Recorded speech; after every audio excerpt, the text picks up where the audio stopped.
Il y a des tensions avec votre voisin, la République dominicaine. Pourtant, le président dominicain Luis Abinader avait voulu normaliser les relations. Je rappelle que les frontières, il les avait fermées l'an dernier. Et là, le 2 octobre, le gouvernement annonce qu'il va expulser 10 000 Haïtiens par semaine. Il l'a non seulement annoncé, mais il a commencé à le faire. Votre réaction? Évidemment, nous regrettons énormément cette décision du président Abinader. Elle vous a surprise?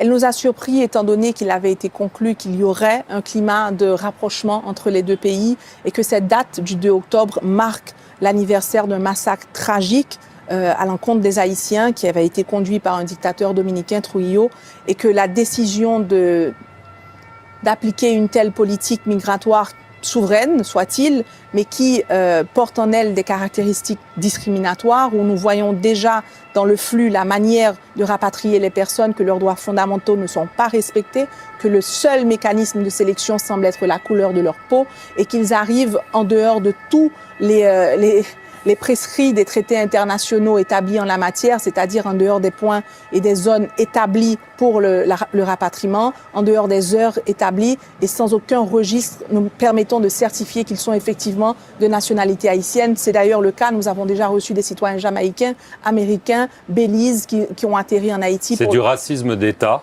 Par le simple fait que leur peau était noire. Certains officiels haïtiens ont même parlé d'épuration ethnique. Vous iriez jusque-là? C'est quand même un terme très connoté. Ce que nous avons fait, c'est que nous avons sollicité les services de 2 firmes internationales, d'avocats et d'universités internationales qui vont nous présenter, nous préparer un avis légal, juridique que nous allons présenter à la Cour interaméricaine des droits de l'homme, et ce sera à eux de déterminer effectivement s'il s'agit de cela. Je veux en revenir à la moitié de la population.